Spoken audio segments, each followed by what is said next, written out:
We appreciate your sharing your story with the Mhm, union community. mhm. And I thought we might start just a little bit about you. Are you a native Californian, or how did you get into law enforcement? Tell us a little bit about yourself. Sure. Thank you very much for that question, and it's really an honor and a privilege for me to be here with our esteemed university, Union Institute. A little bit about me: born and raised in South Los Angeles, and I went to LAUSD schools, which is LAUSD is the second largest independent public school system in America, and so I went to school there. And then I would later join law enforcement working for the Los Angeles School Police Department, which is the largest independent school police department serving the second largest public school system in America with the second largest bus transportation system. And so, while there, I worked a myriad of assignments. But then there's always the component, right, about education. And so when you stop and think about the fast pace of a police profession, education is certainly at the top priority these days, and it always has been then, but there's more of a push on it now. So I needed to continue my education, and I was thinking, how can I get an affordable education? And how can I do it in a way that I'm trying to hold down a family and hold down a full time job? And that's what brought me to Union Institute and University because I had a friend, Chief Lee Powell, who had also been a graduate of Union Institute and University. So he had highly recommended it, and I done my homework, like many of us do, because you want to go to a top-rated, relevant university, and Union Institute and University was definitely one of them. So that's a little bit about me and kind of how I growing up in South LA, and just navigating the challenges of trying to go to school in a um, in neighborhoods that was challenged by, let's say gang violence, challenged by the crack cocaine epidemic, challenged by, the pressures of the peer pressures to join gangs or the peer pressures to be involved with drugs and the peer pressure to from your parents to be somebody and not be that. So growing up in South LA, there was quite frankly a lot of challenges that I had to maneuver, a lot of landmines to kind of get to where I am today in terms of education, in terms of just trying to be successful as a police leader. But those are some of the things that I had to endure, which aren't much different from others.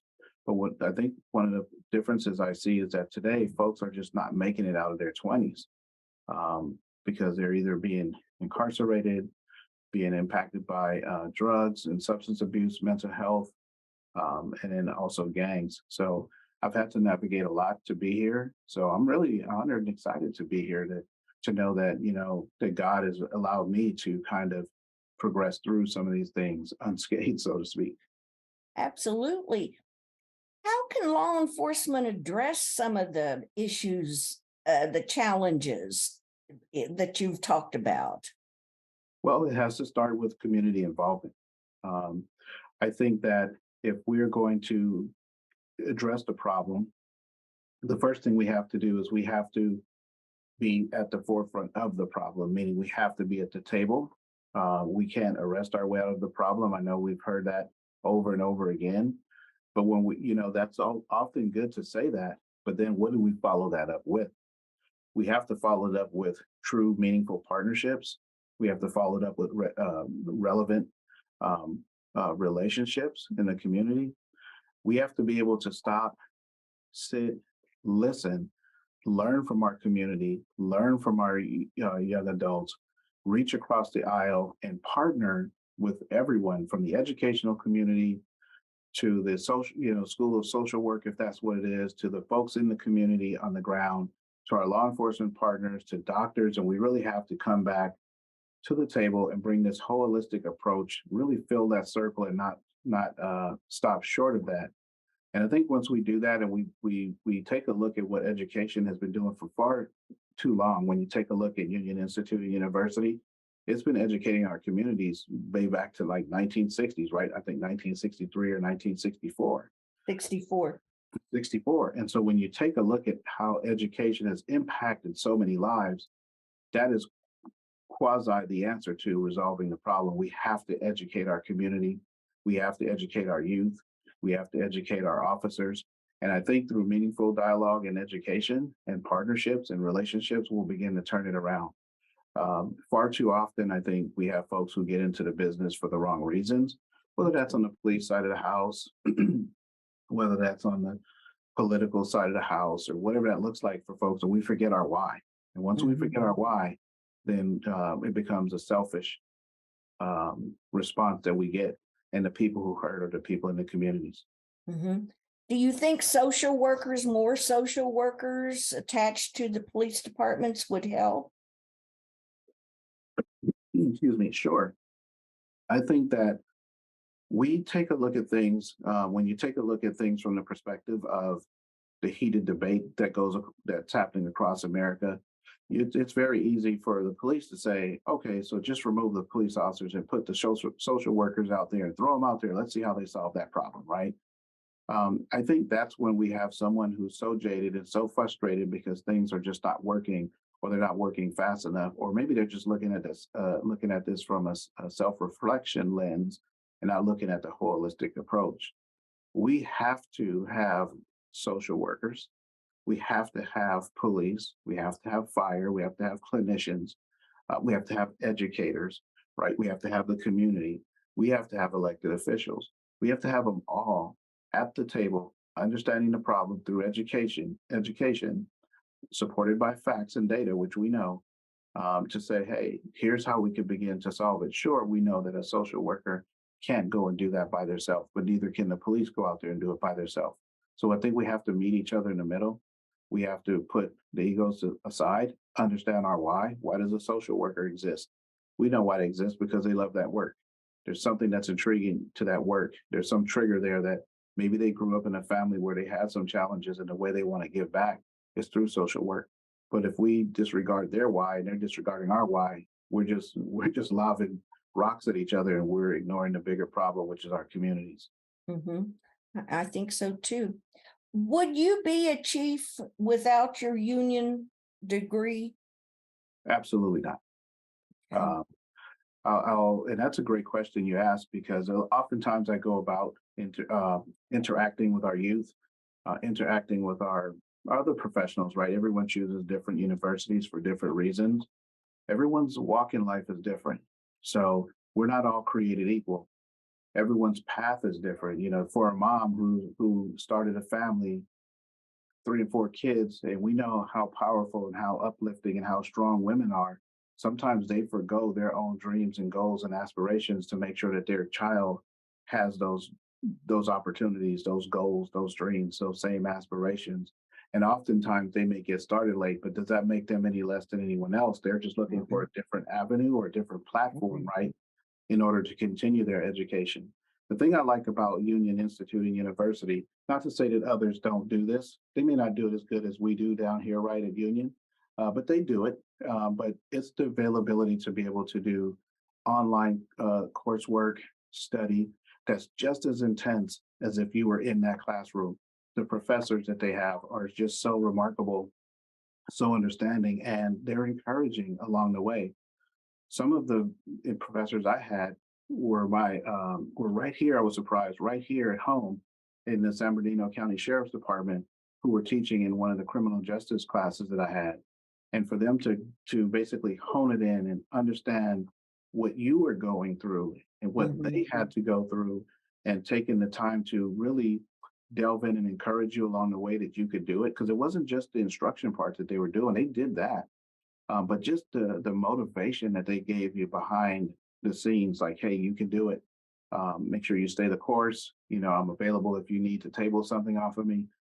That works wonders, and it really encourage you and keep you to keep going.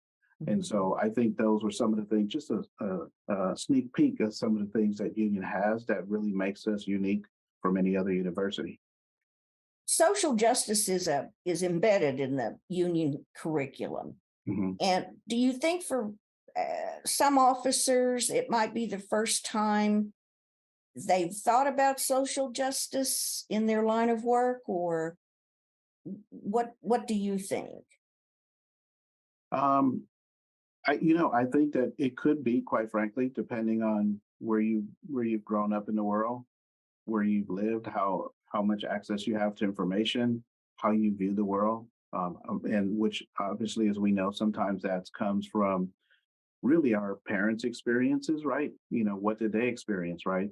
I know what my dad experienced, and what he experienced wasn't good.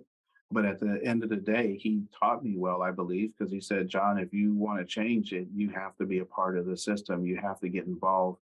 Everything doesn't mean that everything should not fall upon the fact that we have to go out there with a sign and protest.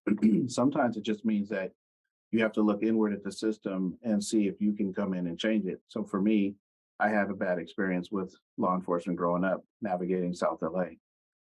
During a time when I grew up, and actually prior to me, probably coming into the world, those times were really rough.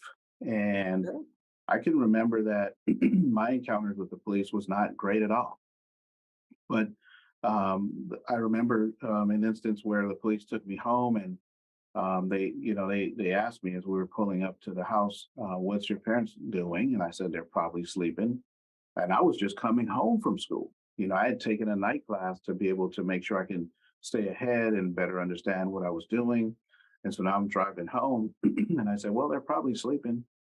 And they said, "Well, what are they going to see? What are they going to think when you're in the back of this police car?" And I said, "Well, they're going to be pretty upset." And in this particular instance, it was an officer had these two officers that had stopped me had planted a gun on me and said that it was mine. Oh my. And it wasn't mine at all. So I said, yeah, they understand, they know that they don't teach us that they don't, that's not the type of behavior that they pour into their kids. So they're not going to be happy about that at all. So we pull up there, and they leave me in the car handcuffed, and they go in there and they talk to, they rap on the door for a while, you know, and then eventually my parents came to the door, and, they could see from a distance that I was in the back of the car, and they talked there for like 15 minutes, and I could see that my dad didn't look happy. And then they came back to the car, closed the door, made a U-turn. And this whole time I'm thinking, quite frankly, that because they don't say anything right away. And I'm thinking, man, I guess I am really going to jail. At this Mm. point, I was okay with it because I had been stopped by the police for no reason so many different times. And after about 2 blocks down the road, they said, well, we're going to return you to your car. And I go, okay. And so they said, you were right. They were definitely sleeping, and they were definitely upset. And you were telling the truth. That's not your gun. It's our gun. We planted it there, and we were going to arrest you for it. But because you were telling the truth, we're just going to drop you back off at your car. So they take me back. So they drop me back off, and I go home. And then my dad just says, I know what you're thinking. But I had told him I was going to go talk to a friend that worked there at the police station who I knew was a supervisor. And he said, don't even waste your time. He goes, they're just going to say you're just jumping up and down, making noise. They're not going to listen to you. If you want to change it, then you need to go inside and you need to change it for yourself. Excuse me. So, in a sense, what I take away from that moment was what is the cliche or the hashtag for today. You have to be the change you want to see Mhm. without using that particular word. But I think that's what he was telling me. So Mhm. I joined law enforcement, and I was thinking, you know what? I'm just gonna run into a bunch of bad cops, and we'll see what happens from there, right? But you know what, Teresa, it was just the opposite. There was so many great cops doing so much good things for our community that just doesn't get publicized. Mhm. What gets publicized obviously is what sells, and police pursuits that sells. Perception of someone using excessive force sells, right? Those are the captions, and it's all about ratings, and that's what hones people in. And so the community, if you fast forward to them, they're just seeing that, so they only know what's being pushed to them, and so that becomes the driving message or narrative. It wasn't until we integrated, excuse me, social media into law enforcement where a lot of things started to change in terms of police being able to write their own narrative and tell what really happened. And that only went so far, but it came around more holistic once they implemented the body worn camera. So I say all that to say there is a time and place for um, being able to be involved with social justice. And there's a time for reform because there's voices that need to be uplifted. If we don't listen to folks, then quite frankly, we're missing the mark. Our job as law enforcement leaders and the profession, we need to listen, but we also need to advocate for those voices. But we just ask that they would do it respectfully. I think social justice will look different just depending on where you work, where you come from, what's your upbringing, how people feel about it in this profession. But I think most of us in the profession, and I can't speak for all, but I think I'm speaking for the vast majority, don't mind the social justice piece. They don't mind folks advocating, and it's when they start to destroy people's hard-earned money. You have a mom and pop business where they've saved up all their life just to watch it get torn down by people who don't care because they have no respect for their property. I think that's the challenge that they have. I do too. One last question. Do you recommend law enforcement as a career? Would you tell young people this is a good profession? Teresa, that is a great question. Last week, I attended the 21st annual award ceremony for our junior ROTC program at Arroyo Valley High School, which is the local high school not far from the university here at CSUSB. But the question was that same question, and the answer is yes. We still need good men and women to serve in our military. We need good men and women to serve in our local police and fire. We need good men in every aspect of the profession. Sure, the profession is rough and it's been getting beat up, but I think that if you set your mind on being ethical, if you focus on being a leader, if you're set out to make positive change and interactions, and you don't put on the uniform and decide to let it be a barrier between you and the community, I think there's some amazing work that could be done, and it is being done. So yes, I would, despite the dangers, because I have a young daughter, and I often ask myself of that. If she says, "Dad, I want to be a police officer," because her mom was a police officer, what would I say? The answer is yes, absolutely. We need great men and women in this profession, because things won't always be as strained as it is now. But because of the nature of what we do, there's always going to be a strain, right? Today we're on a low. For the next 6 months or a year, we're on a high, and then something will happen, and then we just get wiped with the whole broad brush. But it's not everybody in the profession. We just have to deal with those when they step out of line. We have to make sure that we have the courage and the leadership to address that behavior, and I think we're doing that. I do too. Well, Chief, we couldn't be more proud of you. You're a two-time union alumna, or alumnus, and you're a trailblazer. You represent what union's all about, to engage, empower, enlighten the community. So we thank you for talking to us today, and have a great day.